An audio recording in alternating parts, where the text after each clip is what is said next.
He is the sword of heaven, the commander of heaven's armies, and the one who cast Lucifer down. Demons flee at the sound of his name, and when the final battle comes, it will be he who stands at the front lines. This is Pantheon mythology, and today we're exploring the question, why is Archangel Michael so feared? Michael is more than an angel. He's a commander, a guardian, a warrior. As the prince of the heavenly host, he leads an army, not for conquest, but to uphold order, standing against the forces that seek to disrupt it. Michael's role is one of war, discipline, and judgment, confronting threats wherever they emerge. His rank places him among the most powerful of celestial beings. As an archangel, he is one of heaven's greatest warriors, entrusted with leading its armies and enforcing divine will. Some traditions associate him with the seraphim, the six-winged beings closest to God. Whether as a commander of angels or something greater, one thing is clear. Michael does not remain on the sidelines. When heaven acts, he leads the charge. Across Christian, Jewish, and Islamic traditions, Michael's name carries authority. His very name means, "who is like God," not as a statement of power, but as a challenge to those who seek to claim dominion over creation. Exorcists call upon him, warriors pray to him, and his enemies are said to falter at his presence. It is believed that when his name is spoken in the face of evil, darkness recoils. Not simply from faith, but from the power he represents. His role is neither merciful nor cruel. He does not hesitate, nor does he negotiate when none is warranted. He's neither a messenger nor a distant overseer, but a shield against chaos and a sword against corruption.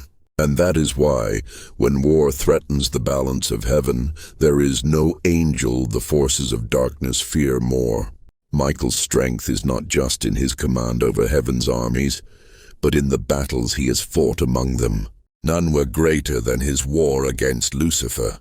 Lucifer, once among the highest of angels, rejected the celestial order, gathering followers who sought to challenge heaven's rule. His rebellion was not a simple act of defiance, but a declaration of superiority, an attempt to claim dominion over creation itself. His pride drove him to challenge divine authority, setting into motion a conflict that would reshape the heavens. But it was not God who met his defiance. It was Michael. With the legions of angels at his side, Michael led the charge against the uprising. This was not a struggle of words, but of force, a battle that shook the foundations of heaven. As Michael's forces clashed with those of Lucifer, the skies themselves trembled under the weight of their conflict. The rebellion was fierce, but Michael fought without hesitation. His command was unwavering. Lucifer, once radiant and powerful, was outmatched. Michael's blade tore through the rebel host, and with each strike, the insurrection collapsed. Lucifer, the most exalted of the fallen, could not withstand him. Michael did not simply defeat him. He cast him down, stripping him of his former status, and ensuring he would never again threaten the order of heaven. Though Lucifer was overthrown, his influence did not disappear. Many traditions hold that Michael remains his greatest adversary, the force that keeps his power from spreading unchecked. Lucifer turned his focus toward the mortal world, seeking to deceive and corrupt. Yet at every turn, Michael is the one invoked to drive him back, the warrior called upon in moments of crisis, the shield against his influence. If even the most powerful of the fallen could not stand against him, what hope does any other force of darkness have? Michael's battles did not end with Lucifer's fall. But unlike the rebellion in heaven, where the uprising was swiftly crushed, the final battle will be different.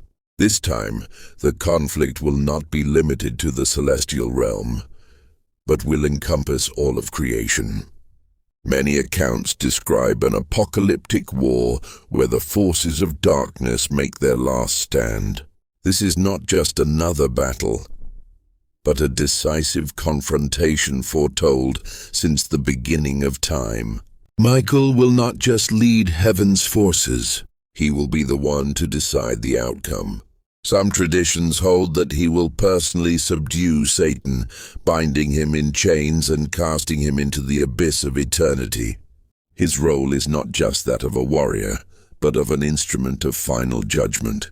Unlike previous conflicts where he wielded his sword against armies of rebels, his final duty will go further. Michael is also seen as a figure of judgment, the one who weighs the souls of the dead, measuring their deeds and determining their fate. He is no longer only a defender, he becomes the ultimate arbiter of justice. Some depictions show him carrying a celestial scale, balancing righteousness and sin. Those who stand before Michael do so knowing that his verdict is final. He is not like guardian angels who guide and comfort. Michael does not come to offer second chances, nor does he enter the battlefield to shift an uncertain war. The time for mercy will have passed. He does not fight for the possibility of victory. He fights to bring the final reckoning. To the faithful, his presence is the assurance that heaven's triumph is inevitable.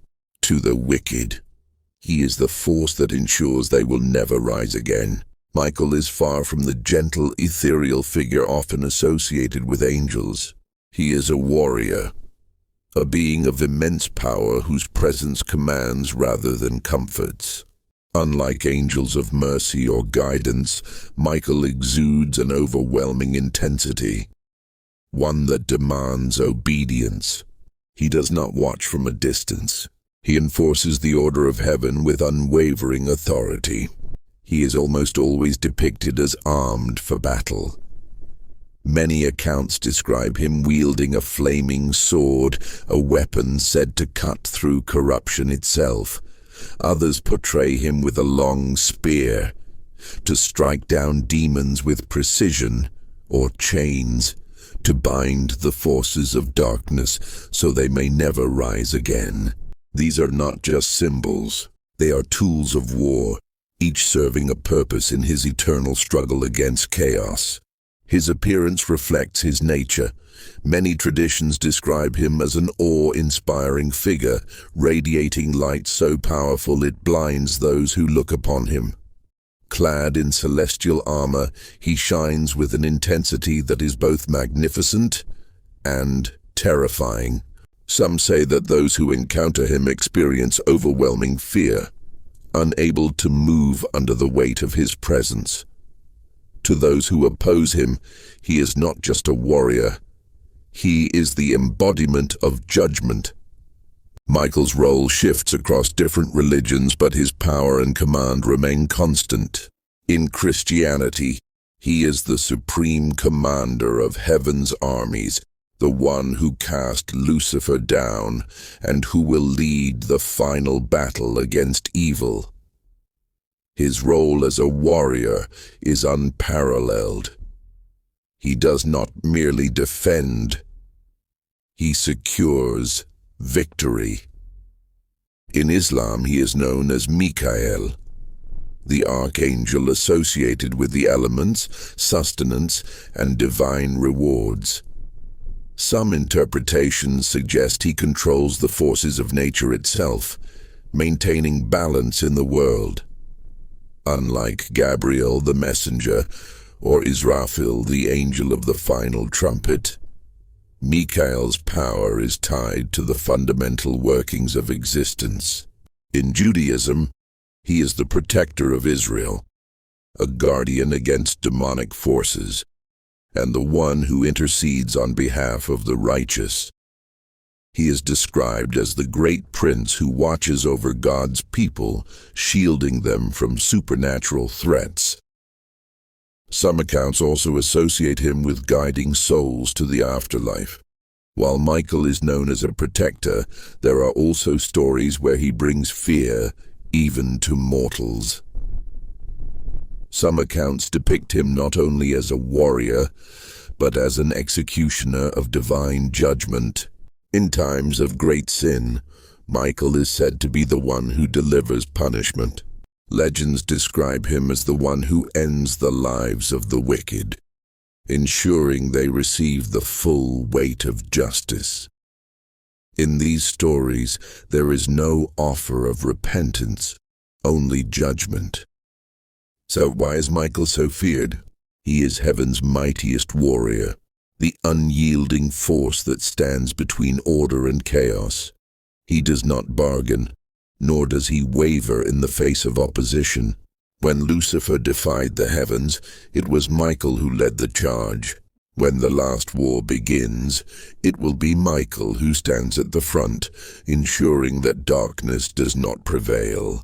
But fear of Michael is not rooted in cruelty or vengeance. He does not seek to destroy for the sake of destruction. He enforces judgment, upholds order, and ensures that no threat goes unanswered. To those who call upon him, he is a protector. To his enemies, he is the force that ends the battle before it begins. For centuries, his name has been spoken in prayers, not just as a plea for protection, but as a declaration of strength. Whether in times of war, exorcism, or divine reckoning, Michael is the one who stands against the darkness. He is not a figure of mercy nor one of malice. He is the one who answers when the heavens call for war.